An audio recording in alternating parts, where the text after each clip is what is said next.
Hello there, friends. Welcome to another episode of our weekly Bible study podcast. Scott Wakefield, lead pastor here at First Christian Church, joined by Bob Redank, South Green campus pastor. Yes, and Carl Del Sorbo, one of the elders here at FCC. What campus do you attend and serve at? Yes. Okay. What did your function at Acton, other than being elder? I am the guest services coach Okay. at Afton. My wife and I are also coaches for Merge, which is in our marriage ministry, the premarital part of our marriage ministry. Well named. Merge. So we are in Ruth chapter 4. This is week 6 of 7. 6 of 7. Oh my goodness. For the kids. We're in week 6 of 7, and this is called Sovereign Redemption. I have bought ... that the name of the dead may not be cut off.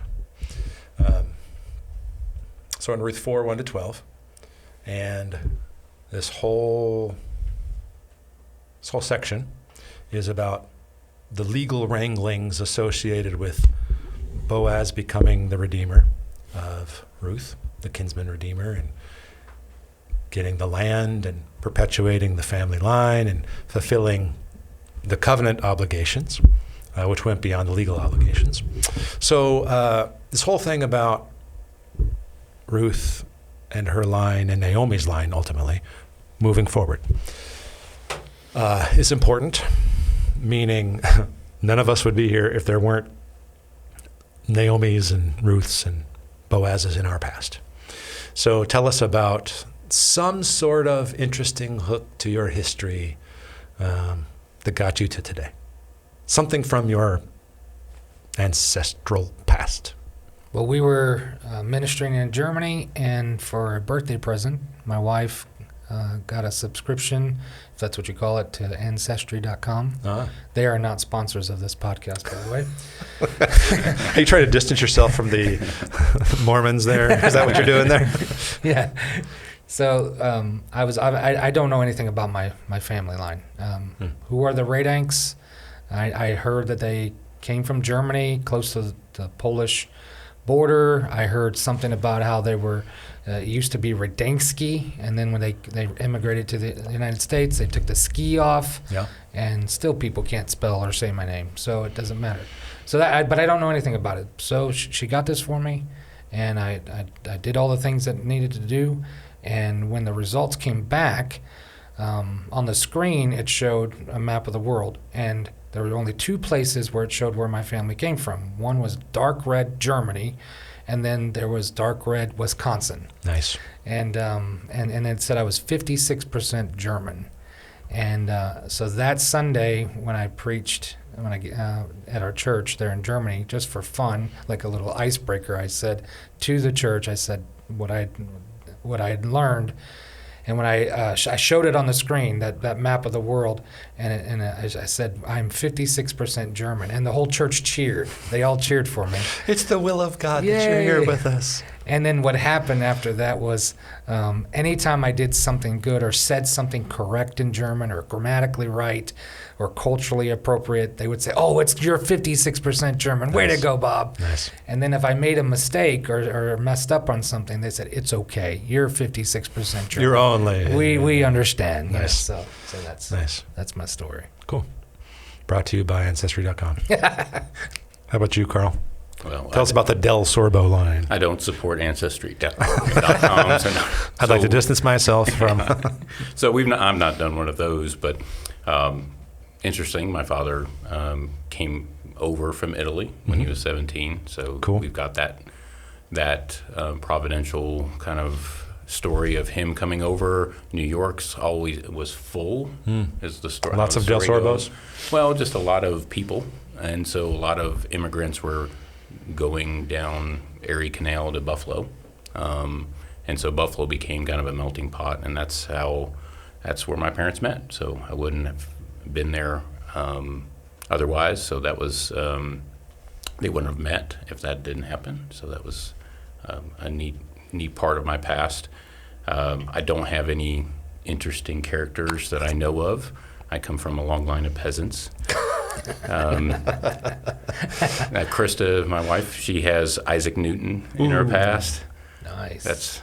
That's where my son's brains come from. There we go. And I have none of that. So And so you've joined us for our Bible study podcast. Exactly. Yes, to bring your peasant commentary. yes, I am related to the 12th to my 12th great grandfather is a signatory of the Mayflower Compact. Richard Really? Warren. Yes, I know. Really, Didn't know that. which means I'm also related to Taylor Swift somehow.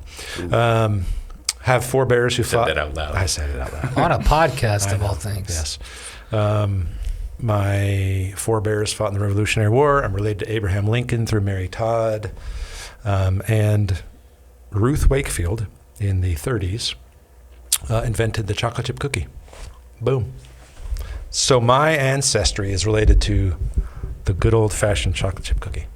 I perfected it. All I know is I like it. And I've eaten a lot of them. So. Yeah. And so that fits as a mixer because, none of us would be here without people like Ruth Wakefield or the peasants or Germans in our past. Which is true of all of us. We all have peasants in our past. Yes. We have all been I just that. have a lot of them. So Ruth, chapter 4, 1 to 12. And was her name Ruth Wakefield? Yes. Hey. It was Ruth Did Wakefield. you do that on purpose? No, it's just Providence, Bob. Providence. So 4 sections here. First one is verses 1 and 2, where God orchestrates the legal encounter. Then the second section is verses 3 to 6.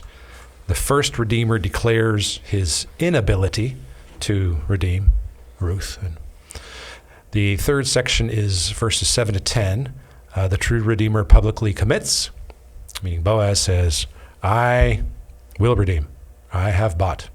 And then the fourth section is 11 to 12. The community confirms with covenant blessing. All righty. Somebody read for us verses 1 and 2, and we'll jump into God orchestrates the legal encounter. Sure. Now Boaz had gone up to the gate and sat down there. And behold, the Redeemer of whom Boaz had spoken came by. So Boaz said, Turn aside, friend, sit down here. And he turned aside and sat down. And he took 10 men of the elders of the city and said, Sit down here. So they sat down. There's a lot of sitting down, A lot of sitting. which sounds kind of funny, but it is a representation of the official council at the gate meeting to do legal wrangling. So there are 10 of them. What's the significance of that as far as we know? So 10 was a usual number in cases of marriage, divorce, transactions of land, these major transactions that would occur legally. Yep. It's part of Jewish tradition to have those 10. Mm-hmm. Yeah. And this is all oral tradition outside of the Bible, but has its roots in some biblical principles. But the 10 men were required for a synagogue to happen. Mm-hmm. So it's this official council at the city gate. I think it says gate, right? Yeah. Yes. Had gone up to the gate and sat down there. And wouldn't you know it, behold, the Redeemer of whom Boaz had spoken happened to come by. This is one of those verses in Ruth that has the obvious implication that God's providence is involved in this. Mm-hmm. But it's not explicit like God sent this guy by at this moment. Yeah. It says, behold, he came by. To sort of be like, hey, see, God's moving this thing along. How do we know that that is the case there in verse 1? We see this word "behold" several times throughout Ruth. Even when Naomi was trying to encourage Ruth to go to the field, she Mhm. said that, see that this is a field here and that it belongs to Boaz. So Yeah. we see that repeated throughout the book, and it's connecting that subtly to Mhm. God's providence and how He's orchestrating all these things, even though they themselves might not have seen all that happening firsthand, that God was doing this, but He was, because He's sovereign. You know? Yeah, it's interesting that in verse 1, behold, the Redeemer of whom Boaz had spoken came by. So there's that God providence thing with behold that's inserted there. And then it says in verse 2, he took 10 men, meaning Boaz Mm-hmm. acts out of his faith that God's working in this and that there's a larger plan going on. So he's the one who takes the 10 men and says, sit down, let's do some business. Anything else there that's worth mentioning? I think we've covered it pretty well there. Just that Boaz, is living up to his commitment or his promise he's made to Ruth just in the end of the prior chapter. Yep. So you're seeing him taking that quick, swift action to live up to his word. Yeah, verse 18, Naomi had said to Ruth. Chapter 3, yeah. Yes, verse 18 in chapter 3. Ruth had been told by Naomi, wait till to see how the matter turns out, for the man will not rest, but will settle the matter. Yeah. And so here he is, settling the matter. He gonna get it done. Yeah. He gonna get her done. Get her done. Wow, that's great, guys. Verses 3 to 6. The first Redeemer declares his inability. Says, then he said to the Redeemer, Naomi, who has come back from the country of Moab, is selling the parcel of land that belonged to our relative Elimelech. This is Boaz saying to this first Redeemer. So I thought I would tell you of it and say, buy it in the presence of those sitting here and in the presence of the elders of my people. If you will redeem it, but if you will not, tell me that I may know, for there is no one besides you to redeem it, and I come after you. And he said, I will redeem it. Then Boaz said, the day you buy the field from the hand of Naomi, you also require Ruth the Moabite, the widow of the dead, in order to perpetuate the name of the dead in his inheritance. Then the Redeemer said, I cannot redeem it for myself, lest I impair my own inheritance. Take my right of redemption yourself, for I cannot redeem it. So, 3 through 6, Boaz presents the case, and he's being careful to settle the matter officially, according to the law. What do we see going on here in 3 through 6? Well, he's telling the group there what the situation is, and Naomi is wanting to sell this parcel of land. It's very possible that she's trying to sell that land because, as we know, they were destitute, so she's wanting to do this, but she wants to do it the legal way, and it needs to be done through the family, through the relatives, and so he says it. Hey, if the next person in line that would receive this is this unnamed person, and he offers it to him.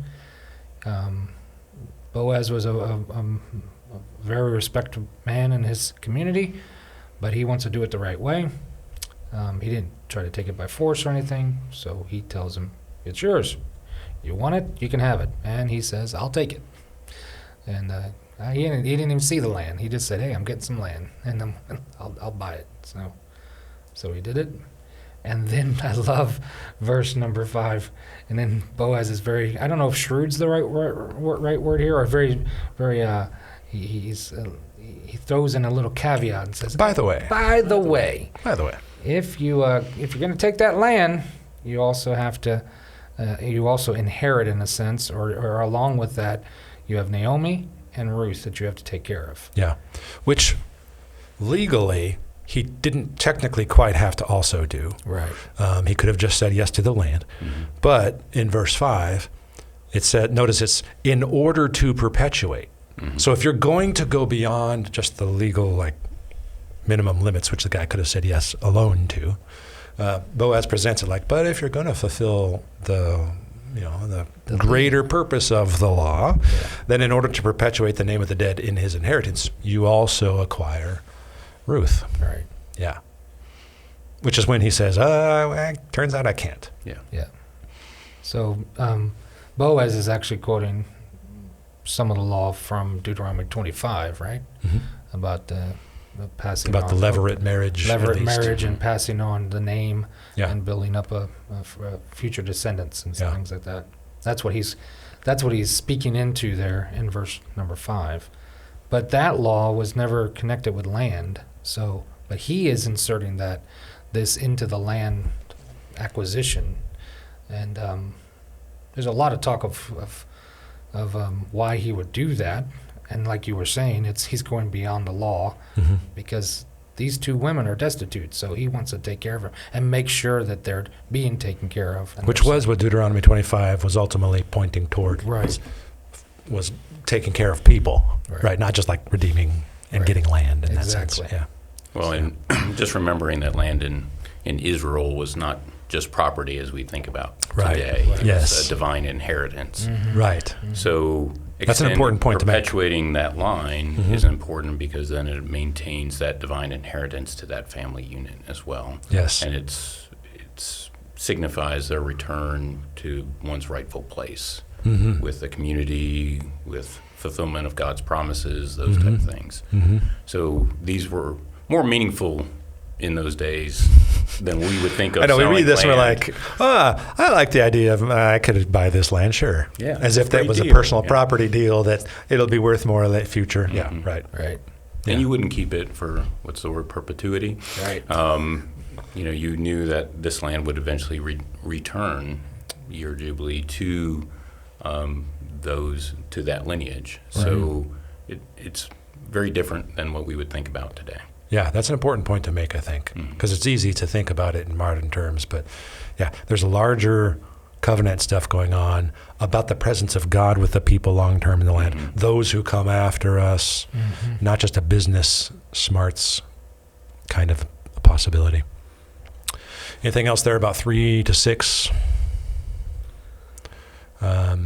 Well, we don't know why why he all of a sudden says, I cannot redeem it for myself. He says, Yeah. lest I impair my own inheritance, which Yeah, we don't could know be the details there. many reasons why, but It's easy to read it on some sort of nefarious, negative reason, but we don't really actually know. no. It could be that he just realizes that additional family unit may not financially be able to handle, Yeah. take that on. So we don't know that, but it's obviously whatever that was Yeah. meant that he was no longer able to do it. This was putting him past that breaking point. Yeah, and it could have been, when he says, lest I impair my own inheritance, like, I would love to, but what I already have, my rights, my responsibilities are already such that if I took that on in addition, it really actually does hinder that with my own people, my responsibilities under the law. Yeah. Yeah, and I'm glad that we're taking this perspective of things, because some commentators they kind of jump on him a little bit and say that he's not fulfilling things or he's not sacrificing enough. Right. It may be true, but we just don't know that. Well, in and this it may be text. true that in human terms, he didn't sacrifice enough to fulfill the larger covenant law, but the point of the text is Right. that's true of everybody in comparison to Boaz as a type of Christ. Right. Yeah. All right, so verses 7 to 10, third section. The true Redeemer, Boaz, publicly commits, says, Now this was the custom in former times in Israel concerning redeeming and exchanging. To confirm the transaction, the one drew off his sandal and gave it to the other, and this was the manner of attesting in Israel. Sort of like, I got receipts, I got a sandal, I got receipts. So when the Redeemer said to Boaz, Buy it yourself, he drew off his sandal. Then Boaz said to the elders and all the people, You are witnesses this day. It is interesting how much of this is set up as, hey, I'm Boaz. I'm going to get these 10 people to be witnesses. I'm going to do this officially in the city gates with all the people watching. And witnesses is talked about a number of times throughout here to confirm. I think to confirm not just that the right and legal stuff is happening, but as you alluded to already, that the larger covenant goals are being met in ways that fit with God's purposes and plans. Right. Anyway, just shouldn't have thrown that in. Took too long. Boaz said to the elders and the people, verse 9, You are witnesses this day that I have bought from the hand of Naomi all that belonged to Elimelech and all that belonged to Kilian and to Mahlon. Probably a lot. Also Ruth the Moabite, the widow of Mahlon, I have bought to be my wife to perpetuate the name of the dead in his inheritance, that the name of the dead may not be cut off from among his brothers and from the gate of his native place. You are witnesses this day. So, what we see going on here? Well, we see a sandal. It's a good start. Do you have anything more to say, Bob? It was the discussion that should be our title. One drew off his sandal, but it was an emphatic thing that they did to say that this is proof, like you said, receipts. I like how you said that, receipts. That we are doing this. This is not just some talk. We're actually going to follow through with this transaction, quote unquote. Yeah, and Boaz says, I have bought twice, Yep. which is emphatic language. It's a perfect completed tense. So that underscores kind of the certainty of the act and the commitment to it. Mm-hmm. A few things.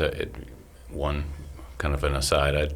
I like the simplicity of the sandal. Right. I mean, how they're able to get a group together and make this decision quickly and attest to it. But that's kind of an aside. But a couple other, like the witnesses. I mean, we think about today our marriages, other legal things. A lot of this comes from these type of verses and whatnot, and background tradition of Before God and these why is witnesses. it important to be married in front of others and Yes. to witness and support and Yeah. whatnot? So those are kind of again two kind of asides, but then seeing Boaz redeeming not just the land but Ruth. Mm-hmm. And, when I first read that phrase, I have bought to be my wife, we think of that, we might brush against that, kind of that language. Well, you can't buy and sell people. Yeah. Right. But when we were reminded in 1 Corinthians that we're not our own, that we're bought with a price. Brings It's that covenantal language up. purchase of Yep. our life because of this blood of Christ. Yeah, right. Yeah. So it's not an ownership, it's a redeeming mindset there of being bought with a price, of being redeemed, of being made whole. Yeah, and that point's made in the text by to perpetuate the name of the dead, Mm-hmm. meaning those whose name was about to be cut off, that continues, Mm-hmm. that the name of the dead may not be cut off, that good blessing that was given by God would keep happening because of your faithfulness, Boaz in this case. Boaz obviously is a type of Christ in Ruth, foreshadow in the sense of, like you said, we are bought with a price. We are redeemed from the curse of the law, Galatians 3 says. Mm-hmm. And so, yeah, what's interesting is that, and we've kind of made this point a couple of ways, but that in strict terms, according to the law, levirate marriage, I'm not sure we said anything about Deuteronomy 25 yet today, but Deuteronomy 25 is where levirate marriage comes from in the law. And so levirate marriage was about, if your husband, like we say with Naomi here, and if your husband is dead, then the next person who's his brother in line is able to fulfill the role of that husband to perpetuate the line and keep it going. So levirate marriage was something that didn't actually, strictly speaking, require also redeeming the land. And redeeming the land did not actually require marrying the widow. So we see in the law that there's this weird, two things going on with the levirate marriage and the land. But here in Ruth 4, it goes above and beyond both of the law requirements, and those obligations converge so that the nearest redeemer, to fulfill in order for the name dead not be cut off, to fulfill the spirit of what the law was trying to point to, right? But the law itself couldn't actually do because those requirements were actually not entirely converged. Hope that makes sense. That Ruth 4 is bringing those together and see, Boaz does beyond so that the inheritance and the name of these people would continue. So he fulfills the entire covenant duty that even the law itself couldn't. All right. And I think that's why we can accurately say that he's a type of Christ, because that's what Christ did. Yeah. And, there's a lot of talk of if he actually was a type of Christ, but it's pretty clear. It's pretty clear. So. Yeah. On this perpetuate the name of the dead, now we're here talking about Ruth and Mahlon and Boaz and the near kinsman who didn't want to impair his inheritance. We don't know. We don't know his name. We don't know his name. But we do know that Jesus came from the Naomi and Ruth and Boaz line. Yeah. Right.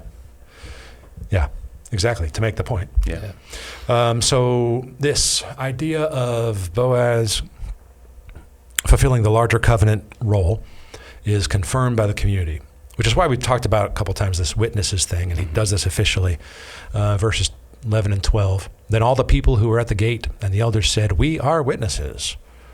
Very covenantal language. May the Lord. And this is like what you said with weddings, right? Like we're here at a wedding watching this covenant ceremony happen, being witnesses to it. I always say when I marry people, something about you are here as the covenant community to confirm this. And so we're going to take your presence today to mean you say, yep, this is good, this is right. Yeah, and that's kind of what's going on here. All the people who were at the gate and the elders said, "We are witnesses. May the Lord make the woman who is coming into your house like Rachel and Leah, who together built up the house of Israel. May you act worthily in Ephrathah and be renowned in Bethlehem, and may your house be like the house of Perez, whom Tamar bore to Judah," meaning even Gentile people are included in this, "because of the offspring that the Lord will give you by this young woman." So the community is confirming this with their blessing, their covenant blessing.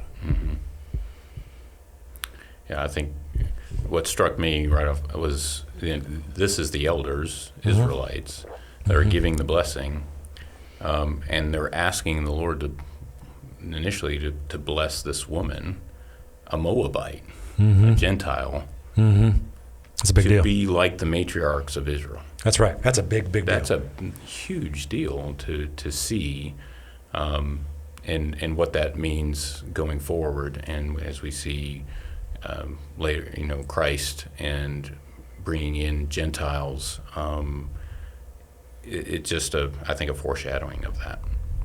Yeah, that's a big deal. That's huge. And at the end of verse 11, when they say, "May you act worthily in Ephrathah," another name for Bethlehem, I mean, they're confirming that he already has been acting that way, and they're praying that he will continue to be that way. And because that's what Boaz was. I mean, he was, what's his name mean? God is my strength. Is that what his name means? You would have to ask me publicly right now on this. Hold on. But the point is, he did do these things that they're already praying about, and they're praying that he will continue to do this. And then they put blessing on his whole house. Yes. May your whole house, in verse 12, Strength. be like the house of Perez, which that was his line. He came from the line of Perez, who was the son that came from Tamar. And that whole story is fascinating. But like you said, she was a Gentile. So it's comparing Tamar to Ruth once again, that she's a Gentile, but they're praying God's blessing on her, that their offspring will be blessed. And we do know that happened. We find that out in the next section, but we also know, like you said, Jesus comes from that offspring. So their prayers were answered.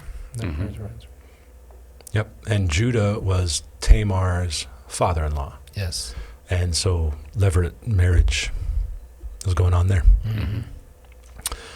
Yeah, good stuff. So in the last minute and a half-ish, what are some takeaways for us in this? We've alluded to a number of them and implied some, but let's finish off with sort of cementing a few here. I think if we say that Boaz is a type of Christ, then we can look to the sufficiency of Christ that should shine, and just trust in him as he is working and doing these things. And we see Boaz working. He's doing these things. He's bringing these 10 men together. He's sit down. Let's talk. Let's do this. And it's all pointing to Christ, who redeemed us, who went through the work, and that there's sufficiency in that. That we could trust in that. Well, and I think we can also see our inability in the nearest, in that first kinsman redeemer. Yeah. The law, is points to the requirements, where our inability to meet those requirements, and our need for a better redeemer, and that where it then points to Christ. And Boaz reflects that. So we see both Christ, but we can see ourselves in that as well. Yeah. And because we have all been unable, because we have all been that first non-redeemer, and we have a sufficient redeemer, we are able to function more Boaz-y in people's lives than I think that we think we can. Boaz in the story required a lot of resources, like in human earthly terms. Boaz, obviously, we know that from the previous chapter, had lots of earthly resources. And we would think, oh, we have to be like Boaz and have a lot of financial resources to help and bless people. Well, no, you don't. What we have that we offer is not our inability, but Christ's sufficiency. And we can do that now ultimately because he has been sufficient. Yeah. Yep. I just was thinking about some of that. And that brings the true hope that people need. Yeah. Exactly what you just said. That's what brings that future hope. Well, and I think you've pointed out many times, Scott, about the witnesses. Yeah. And that our redemption is communal in that sense. Yes. And so, I mean, that's why as far as like baptism as a public declaration, we encourage those to tell their story. Yep. Because it's not a private possession. That's right. Yep. Yeah. You made me think of when sometimes people say, like, I am the church. Technically, you are not the church. There's no such thing as called out ones in plural. That's an assembly and a gathering of people. That's one person. Yeah. It's not called out one. Yeah, it's not in the singular form. No, it doesn't ever really happen that way, except if it's talking about, but it doesn't really. So yeah, exactly. Yeah. Yeah. And I think that's important to say to modern world where we're so individualistic and Western, and we have a material luxury and control that kings 200 years ago couldn't possibly fathom. And so it's easy to think we don't need the community and we don't learn from the community. But actually, it's those 9 others around us that confirm a lot of things in us that we go, oh, yeah. That's God working, isn't it? Cool. Yep. That's good, because I was feeling like it was all a failure and I'm not good at this at all, or something. I'm just, not that that's a personal example. But having that confirmation from those around you to say, God's in this. Yeah. Keep on going. Yeah. Somebody pray for us. God, thank you so much for this example that we have in Ruth of Boaz and the work that he did in redeeming her and Naomi, and how that points to you. And I pray that as our life groups meet together, that as they learn this story and learn all the details of it, that their conversations will be pointed to you, and they'll talk of you, and they'll be strengthened. Their faith will be strengthened because they're looking to you. And we give you all glory and praise, and we thank you for your word and how it changes our lives. And we pray this in your name. Amen. Amen.